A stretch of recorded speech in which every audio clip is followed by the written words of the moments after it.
narrowed her eyes and cocked her head to the side, which was as much displeasure she dared display in company. Deborah just smiled as Mary Ann sat in the chair held out by the footman. It did not seem to matter that Mary Ann had told Deborah that Timothy had offended her again, hence the second bouquet, or the continued reminders that she had no interest in Timothy, nor did Timothy have any interest in her. Because Mary Ann would not tell Deborah the reason for the apology daisies, Deborah was determined to see them as a sign of Timothy's affection, and had apparently convinced the hostess to seat them beside one another. What luck!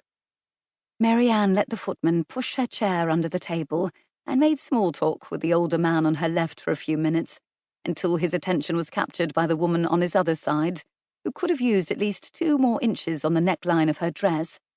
Really, had she no self-respect at all? "So you are left to me," Timothy said quietly, as she looked ahead and filled her spoon with soup. She took the bite before she answered, but did not look at him. "It seems so, yes." "Am I to suppose you do not accept the apology I sent with the flowers? It was sincere, Mary Ann, I assure you. I did not mean to hurt your feelings. I fell into teasing the way I would tease a male friend, but it was not right. I'm grateful Deborah was able to arrange an opportunity to explain myself." Fantastic. Timothy had gone to Deborah for help, and Deborah had clearly interpreted his request as something different from apologizing for his idiocy. Very well, they would put it behind them, but she would be heard, even if she had to speak quietly enough to not be overheard by anyone else. "I have been embarrassed by my laugh all of my life, Timothy, and I tried for years to change it, but it seems, like my plump cheeks and short fingers, it cannot be changed. I have come to believe that the people who care for me do not mind it. I have never, however, had anyone compare it to the braying of a donkey." Saying it out loud caused her cheeks to catch fire all over again. "I am so sorry," he whispered. "Truly." She nodded and took another bite. She had already vowed never to laugh in his presence again, and wanted to be done with this conversation. Silence fell heavy between them, and Timothy was caught into conversation with the woman on his other side. Equal numbers usually ensured everyone had a partner to talk to, but it was not a perfect system, and Mary Ann wondered who else on this circular table was being left out of conversation. The soup course was removed after what seemed to be far too long, and the fish was served. She'd managed half of her plate before Timothy returned his attention to her. "How have you been the last few days, Timothy?" She kept her tone cheerier than she felt, in hopes he would follow her lead. "I have been well, save for regret over having acted like an imbecile to someone whom I care for." Someone whom I care for. She could not let those words go to her head. "We are finished with that topic," she said. "What have you done? Any walks in the parks with a belle of the season?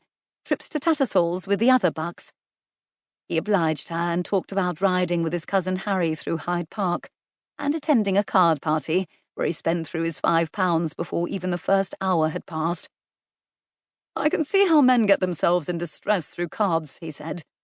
"Had I deeper pockets, it would be easy to chase my limit with £5 more and then another 5 in hopes of winning back the lot. I shall always credit my thin pockets for my having avoided such a fate. Harry goes to the gambling hells nearly every night. I don't know how he still has a coat on his back." Mary Ann had heard a bit about his cousin Harry, who was extreme in many ways. She'd only met him once at a card party where he'd already had too much to drink and made embarrassing overtures toward a married woman who did not welcome his attention. She would choose Timothy over his cousin any day of the week. Not that it mattered, as she would not choose him and he would certainly not choose her. "My brother taught me to play loo with pennies," she said, to keep the conversation going. "I could not believe how much money he made from me over the course of 2 days. When my father learned of it, he made James return every cent, plus a shilling, so he'd not take advantage of my youth again." Timothy laughed, and she smiled at the slow return of their easy friendship. She wanted this, she reminded herself. Even with the difficulty of being so close to Timothy, she preferred his friendship to his absence. "What do you think of my ensemble tonight?" he asked, leaning against the back of his chair so she could see the emerald-coloured waistcoat he wore, with his charcoal coat and black breeches. I've been trying to be more creative with my dress since